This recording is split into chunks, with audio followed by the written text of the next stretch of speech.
Tech Cocktail Conversations, candid insights from startup founders, entrepreneurs, and thought leaders from around the globe. I'm Howard Leonhardt, and I, amongst other things, run Leonhardt Ventures. We're a business accelerator and seed fund company that has seed funded and founded 20 companies so far, a number of them in the life science sector specializing in stem cell therapies. And then we've done some fun things, like we have a baseball league and we make some wine, we have a restaurant, and we have started the California Stock Exchange. The California Stock Exchange is a combination of a business accelerator, a crowdfunding portal, and we're registering to be a brand new full-fledged stock exchange that will cater to the needs of small companies.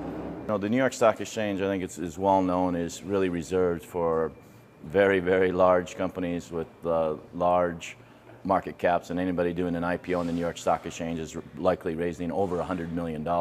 We're a little bit closer to NASDAQ, but NASDAQ is averaging about, on the lower end, $50 million capital raises. We want to be the home of the $8 million IPO.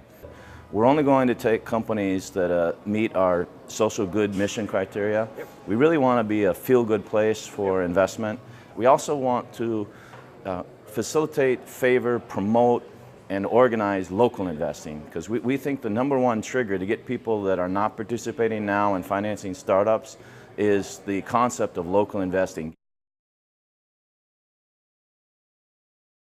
I'm running as an independent, but I really believe in these principles that the core of the right campaign is to support entrepreneurship, all the stuff that I'm working with. So it isn't hard for me to develop a campaign because I'm kind of living the campaign in the formation of the California Stock Exchange and the work with Startup California. I really believe if we help entrepreneurs to thrive and that we have growth in our economy, growth in exports, which brings new income into the country, that we can have the money to for the Republicans and the Democrats to argue about what they want to do with it. But regardless of what we're going to do with that money, I think a focus right now on growth, economic growth, and getting new businesses to create new innovations that not only sell here in the United States, but sell around the world. After all, as much as we think of our country as being the center of the world, the facts are that we're only about 4% of the world's population.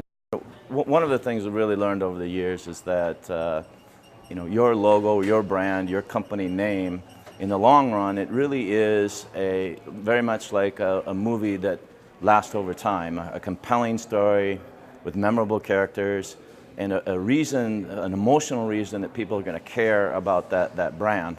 You know, oftentimes you'll change buildings, managers will change, even CEOs will change, and as sad as it is, even people like Steve Jobs eventually die, and the only thing that's left is that Apple logo and the story and the emotional impact of what that logo means to the people that see it and attach it to products. And of course the products change. What Apple's selling today, as an example, is completely different than what they were selling 20 years ago, but the only thing that endures is that logo. In the modern age, there's a lot of noise out there, and if you're going to separate your brand from others, somehow, some way, your message has to be heard, and the best way for your message to be heard is to have an emotional, heartfelt way of reaching people so that they feel connected in a deeper way to your brand than they would be just at a surface level ad that they might see anywhere.